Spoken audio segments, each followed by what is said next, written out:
שלום לכולם, בפוסט הקודם שאלתי איך אפשר לשחק פה 5-3. כשאנחנו מסתכלים על הלוח אנחנו מבינים שלצהוב יש יתרון גדול מאוד. לאדום התקווה שלו כאסטרטגיה לנצח את המשחק זה לשמר את העוגן שלו ולשמר את האונבורד שלו ובהמשך להכות אותנו תוך כדי שהאונבורד שלו סגור. אם אנחנו מבינים את זה אנחנו יכולים להבין שהאסטרטגיה שלנו צריכה לגרום לו לפתוח את האונבורד שלו. לכן 6-1 זה חובה פה, מכיוון ש6-1 יכול לגרום לו לפתוח את האונבורד.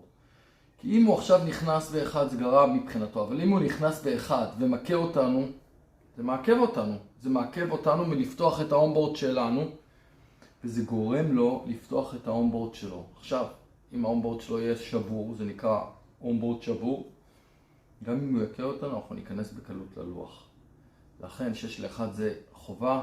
המהלך קצת יותר טוב זה לשחק לפה, מתוך כוונה לשמור את האונבורד שלנו לאורך יותר זמן. תודה רבה, מקווה שהבנתם, ביי.